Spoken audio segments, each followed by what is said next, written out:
Alright, what's up everybody? This is Galactus. This is the end result that we are trying to achieve, and I'm here to show you how to do it. Start off with a 350 by 150. I got a JPEG here. These are usually my weaknesses, but I'm going to scale it down. You can feel free to use whichever picture you'd like. I think that guitars work best. I wanted to get something where the head of the guitar and the head of the person playing it were on a similar level. So here we go. We're making the background black. You need to smudge where you can see the difference between the JPEG and the background, basically to blend it together. And I'm doing that here. Of course, you see I made new from visible before I did.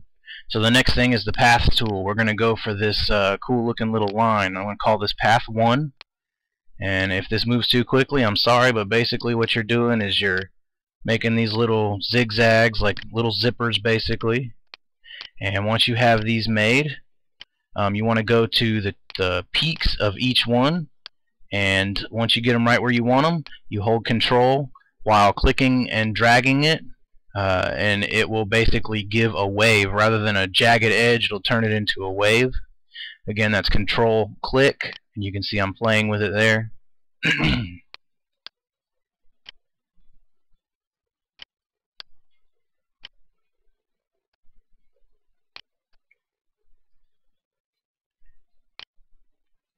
And then once I finish here, we're going to stroke the path, and I'll show you how. I messed up here, but make sure that you have it set to white as your path, or your foreground, and then you go Edit, Stroke Path. I believe I did a 3 pixel wide line here. And then once you do this, you want to duplicate it. See, that's the end result there. You're going to want to duplicate it, and you're going to blur the duplicate.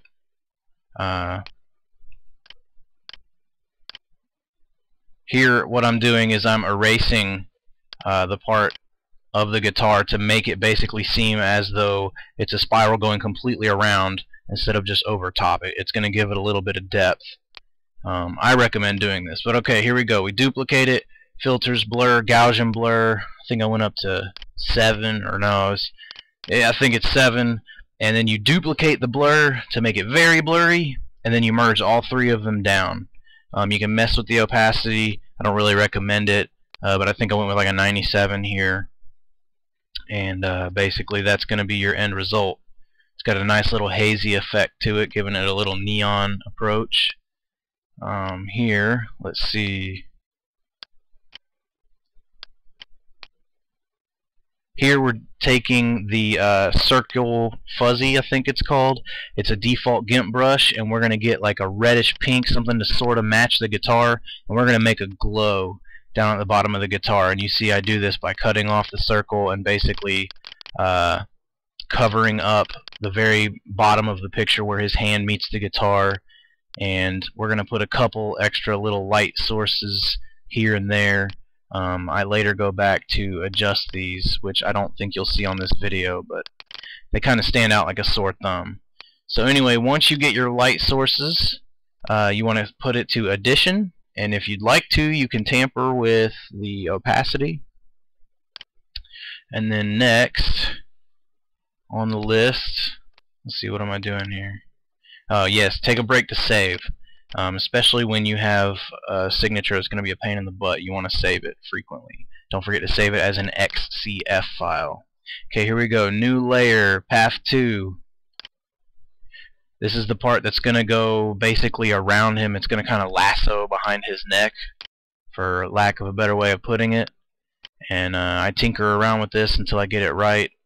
And don't forget control, hold control, and click those articulation points to basically give them some curvature. Here what I'm doing is I'm trying to make it to where this line doesn't intersect the zipper that I made right next to his hand, or I guess the spiral I made next to his hand. In the end, it was unavoidable, but after I get the path stroked, I think I did it at a 2 pixel this time, so it was edit, stroke path, 2 pixels instead of 3. And we're going to do the same principle. Here I'm just fixing the blemishes.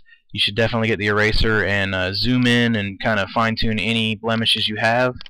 But also I am erasing his neck so it appears to go behind him. And then once I've done this, is duplicate, blur, Gaussian blur, same settings, and duplicate it again, and then merge all three of them down. Now we have this hazy neon effect over this one also. Again, I don't think messing with the opacity is really necessary, but you know, each situation calls for different settings. So let's see, what is this? This is where I am making an actual light source. Okay, now if you look at your render, look at where the light is naturally hitting them, and what you want to do is you want to get a new layer, make it black, and then get a white soft brush, and you want to kind of basically make, you can see here I'm making the side that the light comes from white, and it's going to give it a lighting effect.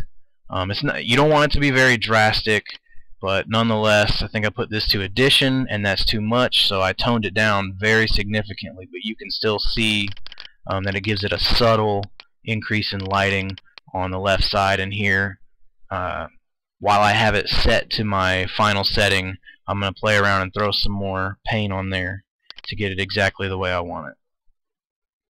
Next, I'm going to throw in C4D. I tinker with this for a little bit. Again, if it's moving too quickly, I'm sorry. You don't need a C4D that matches the color per se, because the colorize option, now once you get the C4D in there and scale it to the size that you want, see, I think I've about found where I'd like it here. You basically can go colors, colorize, and tinker with it until you get the light and color setting that you are looking for. I don't recall if I set this to addition, overlay. I believe this is overlay, and you can see here I'm messing with the colors. Alright, so I've got it to a reddish color, and I accidentally mess up the sig, but Control Z, which is undo, can be your best friend. So here we're doing some fine tuning.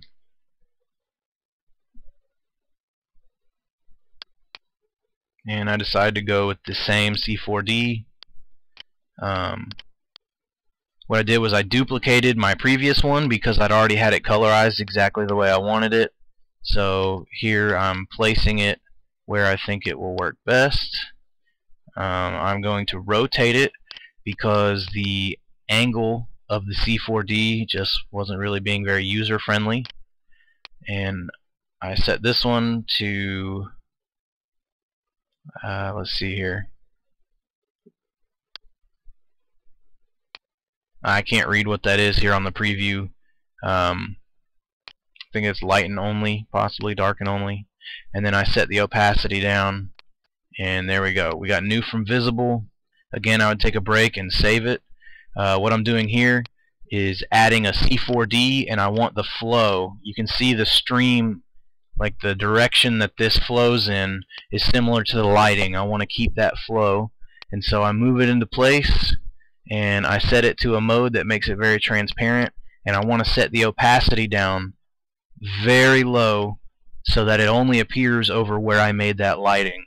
I don't want it to interfere with the render at all, but if you look closely enough at it, you can see that there is a flow there. Okay, next we are using the Sparks brush. This is another GIMP default, and we're just going to, I guess, splatter it, for lack of a better term. Use the airbrush. Maybe set your rate down a little bit. Again, this is on a new layer. I called it Sparks, and basically whenever I get done doing this here, I'm just going to go to colorize, and I'm going to make it a pale white to give it like a, I guess a sort of a, it adds to the depth the way I guess it appears on the signature. Just kind of gives it like a little bit more texture to it. Here I'm lightening it up a little bit.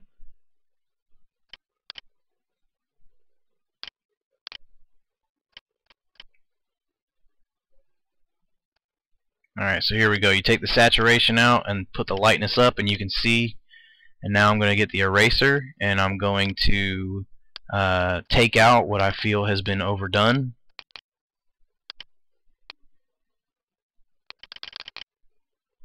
And now before you move any further, you need to make sure that you're completely happy with your sparks layer. And again, I'm leaving more sparks on the side with all of the light, just to kind of subconsciously, as your mind sees this, give it the perception that, you know, the light, of course you're not going to see things like that in the dark. No, that didn't make any sense, but I'm shooting from the hip here, so cut me some slack, por favor. Alright, so here we're doing a gradient. I'm using a very light blue, I think I call it Lego blue, and then a very light orange. And on a new from visible layer, you want to go colors, map, gradient map, and then you want to set this to, I think I leave it at overlay, maybe not, but you put it to a transparent layer, and it's basically mainly going to affect the haze that comes off of the path that you made. You can see here that it gives the spiral and that lasso a very distinct color to it. It's a, you know, the bluish orange obviously mixed together, and it somewhat affects the rest of the signature.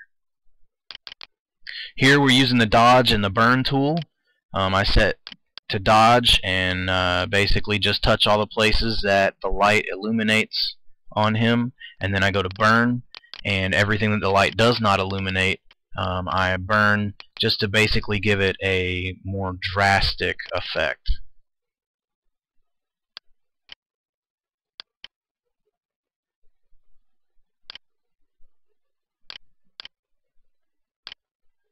Alright, here we go, new from visible. I don't think I wind up using this, but to get a hazy effect, you can duplicate your visible layer and then Gaussian blur it maybe at 3 or 4 and then put it on screen, and it'll give it like a dreamy effect, but sometimes it gives it too much light. So here we go, I'm applying a border. You use the rectangle tool to just get the very tip of the signature, and then you use the paint bucket, paint it in black, duplicate the layer, go layer, transform, flip vertically, and then once you have both of those, it'll be 2 separate layers, and you want to merge them down together, and thus you have your border. And here we go, that is the completed sig. So here's how it looks right